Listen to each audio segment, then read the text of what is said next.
Hello everyone, my name is Sandeep Acharya and I welcome you to my YouTube channel Campfire Education। आज का जो हमारा topic है वो कुछ स्पेशल है और कुछ हटके है। देखिए, आपने सबने पढ़ा होगा कि 1 mole equal to 6.023 into 10 to the power 23 entities, यानी एक मोल के अंदर इतनी एंटिटीज होती है। एंटिटीज से मेरा मतलब है एटम, मॉलिक्यूल या फिर आयन।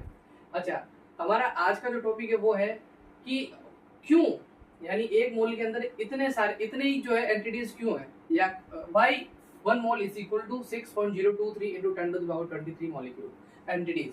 ये साइंटिस्ट ने क्या सोचा होगा कि इतने एंटिटीज होनी चाहिए, एक मोल के अंदर इतने ही नंबर क्यों होने चाहिए, तो वो अपन डिस्कस करेंगे। उससे पहले, ये डिस्कस करने से पहले आपको कुछ बेसिक समझना पड़ेगा कि एक मोल होता क्या। मोल कुछ नहीं, एक टाइप की यूनिट होती है जो केमिस्ट्री के अंदर सब्सटेंस को रिप्रेजेंट करती है।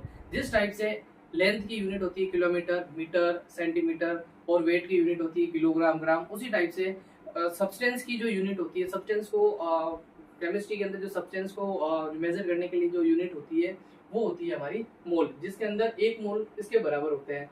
और ये इतने क्यों होते हैं वो हम आज डिस्कस करेंगे। चलिए स्टार्ट करते हैं। उससे पहले आपको बेसिक पढ़ना पड़ेगा। आपको पढ़ना पड़ेगा कि एटॉमिक वेट या फिर मैं कह दूं एटॉमिक मास। एटॉमिक मास क्या होता है? तो आपने कहीं ना कहीं आपने छोटी क्लास के अंदर, 9th क्लास के अंदर और 11th क्लास के अंदर आपने पढ़ा होगा कि जो एटॉमिक मास जो होता है, एटॉमिक मास जो होता है वो क्या होता है, यानी एक एटम का जो मास है, वो एटॉमिक मास कहलाता है। और एक एटम का जो मास होता है वो कौन डिसाइड करता है, कैसे डिसाइड करता है, तो वो अपन एक रेफरेंस के अकॉर्डिंग लेते हैं, और वो रेफरेंस होता है हमारा कार्बन 12। आपने पढ़ा होगा कार्बन 12 आइसोटोप्स पढ़ा होगा। कार्बन के 3 आइसोटोप्स होते हैं, कार्बन 12, 13 एंड 14, जिसमें से कार्बन 12 जो होता है उसको अपन रेफरेंस पॉइंट लेते हैं। और कार्बन 12 का भी, इसका अगर अपन कार्बन 12 का एक एटम अगर लेते हैं और उसको अपन 12 से डिवाइड करते हैं, यानी उसका 12 से 1 डिवाइड करते हैं, तो अपना जो है 1/12 निकल के आता है। कार्बन का जो 1/12 पार्ट होता है, कार्बन 12 का जो 1/12 पार्ट होता है वो हमारा रेफरेंस निकल के आता है। और इस अपन कार्बन के 1/12 पार्ट को अपन एक नाम देते हैं जिसका नाम होता है AMU, जिसे अपन बोलते हैं एटॉमिक मास यूनिट।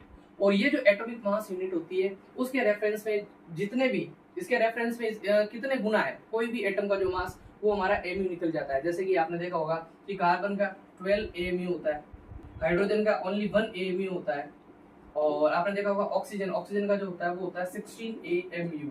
यानी ये जो 16 है AMU के 16 टाइम है। ये जो AMU है, ये जो 12 AMU है जो कि कार्बन का है, वो AMU के 12 टाइम है। तो इस टाइप से जो है रेफरेंस निकला था, ये हमने छोटी क्लास में पढ़ा होगा। अच्छा, AMU जो एटॉमिक मास यूनिट